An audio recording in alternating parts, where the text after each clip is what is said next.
3 సార్లు గనక కట్టకుండా బ్యాంక్ వాడికి ఛాన్స్ ఇస్తే, ఆ తర్వాత మీకు కట్టే కెపాసిటీ వచ్చిందని మీరు కుర్రో మొర్రో అన్నా కూడా బ్యాంక్ వాడు అది యాక్సెప్ట్ చేయడు. కోర్టుకెళ్ళిపోతాడు. నాకు టోటల్ అమౌంట్ కావాలి అంటాడు. అంటే వాడికి అది ఛాన్స్ ఇచ్చినట్టు.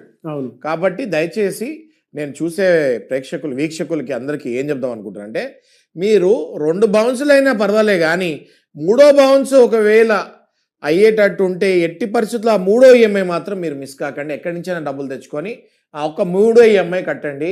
సో దట్ మళ్ళీ మీకు కొంచెం టైం దొరుకుతుంది. ఎన్పిఏ కాకుండా మీ అకౌంట్ని మెయింటైన్ చేసుకోండి అని అంటున్నాను. చాలా మందికి ఈ నాలెడ్జ్ లేక 3వ ఈఎంఐ కూడా బౌన్స్ అవుతుంది నాగరాజు గారు. అంటే అలా తెలుసు 10 రోజుల్లో డబ్బులు వచ్చేస్తున్నాయి, నేను మొత్తం కట్టేసుకుంటాను, ఈఎంఐ ఇవాళ ఉంది, సరే నేను 10 రోజుల్లో కడతాను అని 3వ ఈఎంఐని అశ్రద్ధ చేస్తారు వీళ్ళు. నా రిక్వెస్ట్ ఏంటి అంటే 3వ ఈఎంఐని అస్సలు అశ్రద్ధ చేయకండి. ఎన్పిఏకి వెళ్లకుండా మీరు మీ అకౌంట్ని కాపాడుకోండి అంటున్నాను. నెంబర్ 1. ఒకవేళ 3వ ఈఎంఐ కూడా బౌన్స్ అయిపోయింది, మీకు ఇంకా వాళ్ళు NPA you are declared as NPA అని డిమాండ్ నోటీస్ ఒకటి పంపిస్తారు. ఆ సెక్షన్ 13(2) అని ఒకటి ఉంటుంది. ఆ సెక్షన్ కింద సర్ఫేసీ యాక్ట్ కింద ఆ నోటీస్ పంపిస్తుంది జరుగుతుంది. ఆ నోటీసులో ఏముంటుంది అంటే, మీరు ఇంకా నాన్ పర్ఫార్మింగ్ అసెట్ అయిపోయారు కనుక మీరు టోటల్ అమౌంట్ వచ్చి బ్యాంక్లో కట్టేయండి. ఈ నోటీస్కి వ్యాలిడిటీ ఒక 45 days 60 days అని పంపిస్తారు. 13(2) నోటీస్ అంటారు దాన్ని. It's demand notice.